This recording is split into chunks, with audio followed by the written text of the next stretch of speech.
skip to content. The seemingly endless war between Palestinians and Israelis isn't only about substantive issues of borders and land and sovereignty. It is, in essence, a war of competing narratives. This week, as Israelis celebrate 70 years of victory over repeated attempts to destroy the miraculous rebirth of Jewish sovereignty, and Palestinians mourn 70 years of defeat, displacement and occupation, each side clings to its founding story as an affirmation of its very being. One reason that peace between Israelis and Palestinians has been so elusive is that the real elements of the conflict, faith, memory, identity, have gone largely unaddressed. Diplomats focus their so far futile efforts on the tangible issues dividing the two sides. But this is a fight over intangibles. I recently appeared on a panel with Palestinian reconciliation activist Huda Abarkwab of the Alliance for Middle East Peace. A member of the audience asked us, why can't Israelis and Palestinians forget the past and concentrate on the future? Instinctively, Huda and I nearly shouted together, impossible. It was a revealing moment in the disconnect between the West and the Middle East. For Middle Easterners, Jews and Arabs alike, we are our stories. We are formed by the cumulative memories of millenniums, we are contemporaries with our ancestors. Both Arabs and Jews, for example, cherish our ancient father Ibrahim not as a mythic patriarch but an extant example of faith and perseverance. And no less than our exalted memories, we are formed by our collective traumas. As we enter the 8th decade of the conflict, the two sides are further apart than ever before. Palestinians see spreading West Bank settlements eroding the chances of a two-state solution.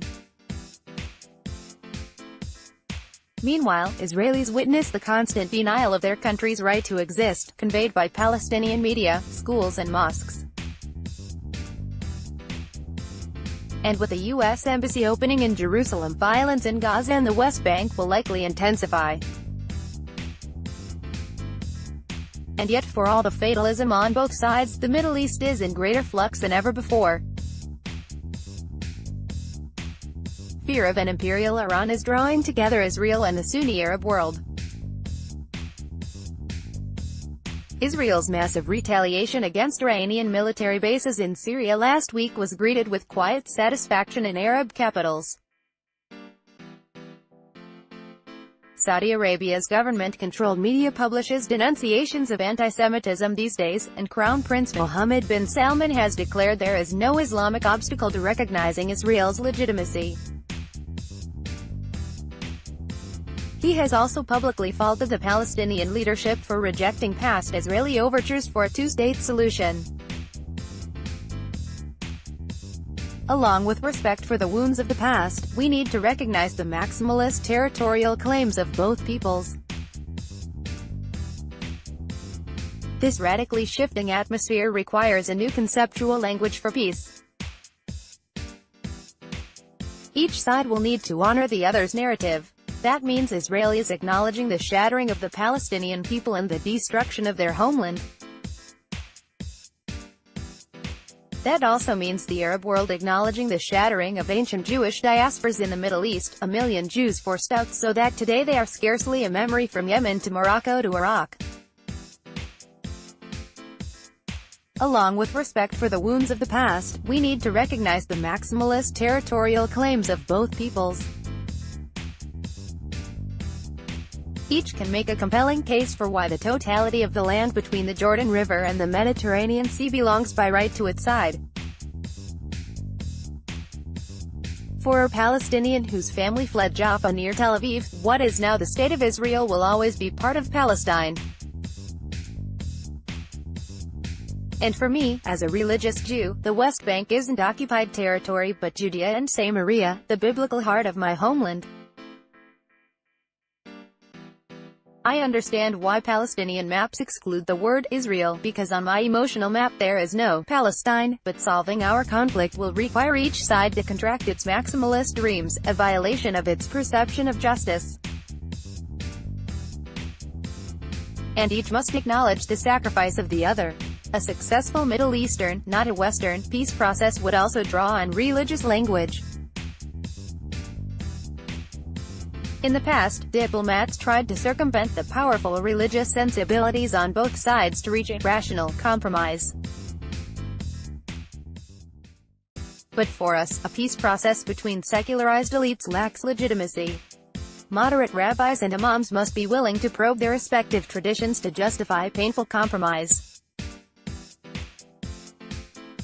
This is not far-fetched. Meetings between Israeli and Palestinian religious leaders have quietly occurred even as talks between political leaders collapsed.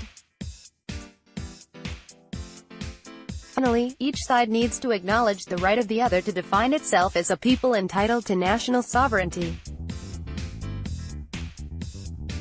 On the Palestinian side, one of the great obstacles to peace is accepting that the Jews aren't just members of a religion but a people.